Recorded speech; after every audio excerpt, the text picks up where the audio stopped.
Merhaba arkadaşlar. Bugün sizlerle ahtapot dantel modelimin yapılışıyla birlikteyiz.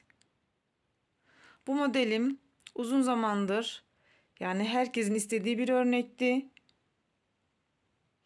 Aslında ben de bayağıdır çekmek istiyordum ama biraz vakit bulamadım. Hem de tereddütte kaldım. Çünkü arkadaşlar bu örneği şimdiki iplerle örmek biraz zor açıkçası. Eğer elinizde 50 numara pamuklu ip varsa, örneğin altın başağın ipleri ya da çapanın ipi varsa onlarla örmeniz tavsiye ederim. Çünkü arkadaşlar şimdiki normal naylon iplerle örmesi biraz zor oluyor. Çünkü örerken çok bol zincirli olduğu için gördüğünüz gibi kollarından dolayı çok kıvrışma oluyor ve ütülemesi de çok zor arkadaşlar. Evet, isterseniz hemen örneğimizin anlatımına geçmek istiyorum. 11 tane zincir çekip halka şeklini verelim. Birinci sıramızda toplam 20 tane üçlü trabzanlar yapıyoruz. İkinci sırada 4 tane trabzan, 4 tane zincir ve tekrar 4 tane trabzan şeklinde sıramızı tamamlıyoruz. Üçüncü sıramızda 4 trabzan artı orta boşluklardan 2 trabzan daha yapıp toplamda 6 trabzan ve 4 zincir şeklinde yapıyoruz. Dördüncü sıradayız. Yine trabzanlarımızı artırma yaparak 8 trabzan artı 8 zincir şeklinde sıramızı tamamlıyoruz. Beşinci sırada bir trabzan atlayarak 5 trabzan yapıyoruz. 8 zincir çekip ortadaki zincirden göz yapıyoruz. Tekrar 8 zincir çekip karşıdaki yerden 5 trabzan yapıyoruz ve sıramızı bu şekilde tamamlıyoruz. 6. sırada 3 trabzan yapıp ortada 8 zincirli 3 tane göz yapıyoruz ve tekrar 3 tane trabzan yaparak bu sıramızı da tamamlıyoruz. 7. sırada 2 trabzan 8 zincirli 4 tane göz yaparak sıramızı bu şekilde tamamlıyoruz. 8. sırada 10 zincir çekerek sıramızın tamamını bu şekilde göz yaparak tamamlıyoruz. Evet arkadaşlar, bakın gördüğünüz gibi orta göbeğimizi tamamladık. 9. sırada ahtapotun kol kısmına geçiş yapmak için 20 tane zincir çekerek toplamda 20 tane göz yapıyoruz. Gördüğünüz gibi bu şekilde arkadaşlar, naylon ip olduğu için gözlerimiz biraz gözükmüyor ama ister ütüleyebilirsiniz.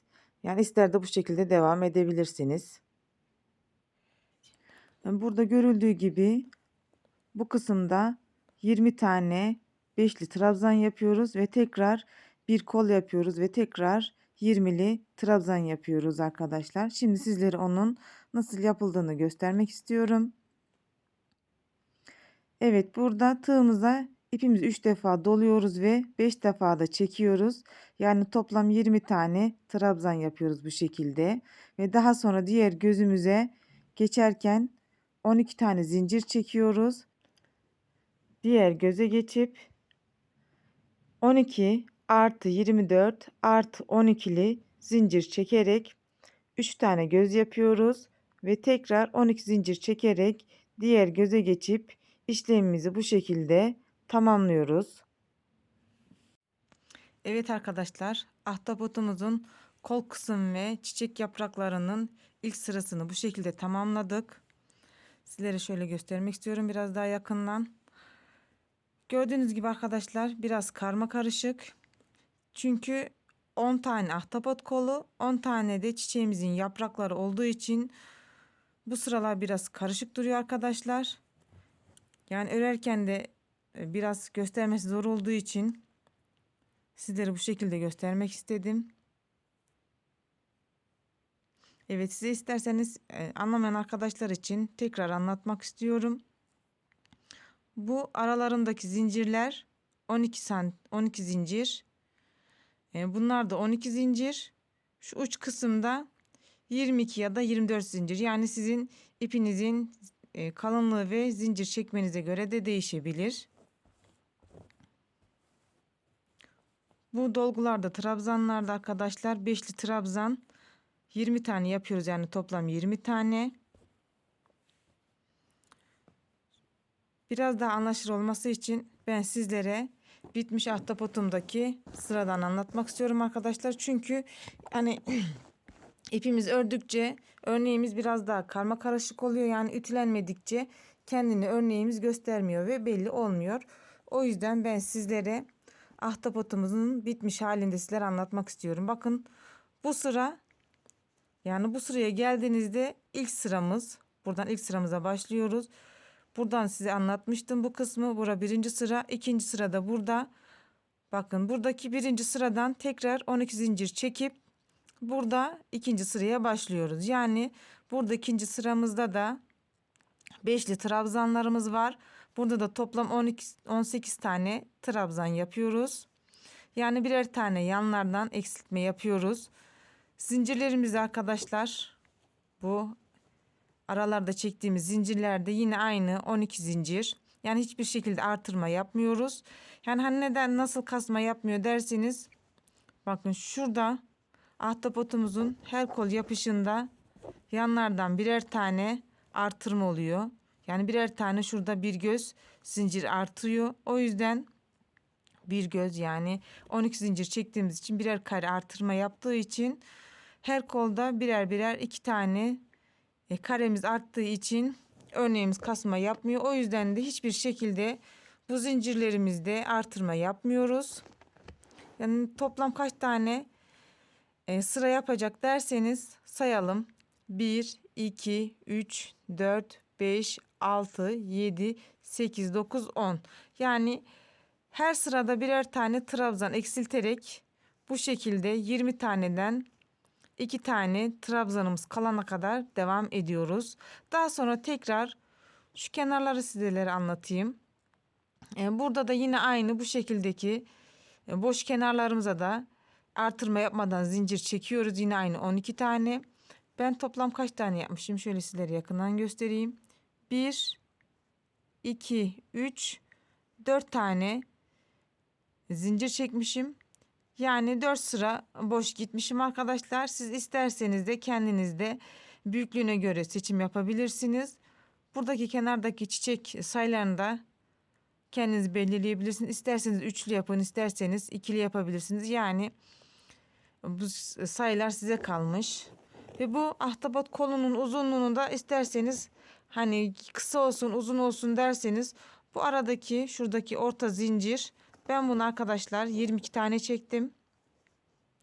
22 çekilmiş. Siz isterseniz biraz daha uzun, isterseniz 24 de çekebilirsiniz. Yani elinizin zincir çekme bolluğuna göre ayarlayabilirsiniz.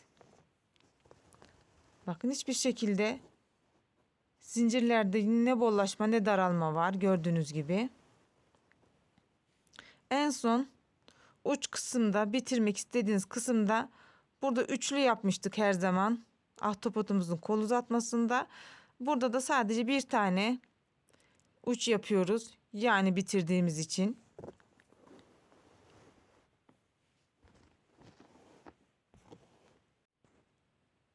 Dediğim gibi ördüğüm ip naylon ip olduğu için biraz zorlaşıyor arkadaşlar. Yani kıvrımlaşıyor, ütülmesi de zor. Gerçekten örmek isteyen arkadaşlara tavsiyem, eğer elinizde pamuklu çapanın ya da altın başağın ya da ören bayanın ipi varsa 50 numara, ondan örebilirsiniz. Yani örmenizi tavsiye ederim. Çünkü şimdiki naylon iplerle örmesi biraz zor arkadaşlar. Uğraştırıyor. Ütülemesi de biraz zor. Ama hani bunun da iyi bir yanı var. Yani ütüledikten sonra asla bozulma yapmıyor. Yani eğer ütülemeyi başarırsanız, bende olduğu gibi, gerçekten asla ütülemesi bozulmuyor arkadaşlar. Kolalamaya geldiğimiz zaman da kolalaması şu şekilde: ılık suyla birkaç kaşık, yemek kaşığı nişastayla birkaç saat ütülemeden, yani ilk ütülemeyi yapalım, biraz yıkayalım, ondan sonra tekrar yıkadıktan sonra Kolalama şekli diyoruz biz ona. Nişastalı suda biraz bekletelim, ılık suda arkadaşlar. Çünkü nişasta kendisini çekmesi lazım. Ve bu şekilde ütüleyelim yavaş yavaş. Yani buharlı ütü kullanmayın. Buharlı ütü kullandığınız zaman içerisindeki nişastalar gidiyor. Normal buharsız yerinde ütünün kullanabilirsiniz, ütüleyebilirsiniz. Tabii ki bu kolalamada da nasıl söyleyeyim sizlere, pamuklu ip biraz daha etkin oluyor. Yani pamuklu ip de daha bir kalıplı duruyor. Şu arasındaki gördüğünüz zincirler arkadaşlar şu şekilde dik duruyor. Yani biraz daha farklı gösteriyor. Naylon ipin de gösterimi farklı, onun da gösterimi farklı arkadaşlar. Ben sizlere bunu da bir yandan da anlatmak istedim, söylemek istedim.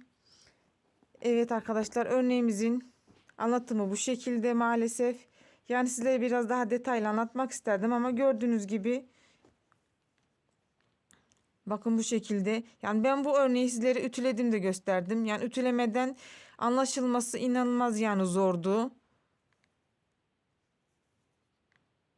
Evet. Yani artık videomu da fazla uzatmak istemiyorum. Başka bir videoda görüşmek üzere arkadaşlar. Kanalıma abone olmayı ve beğenmeyi unutmayın lütfen. Şimdilik benden bu kadar. Hoşça kalın.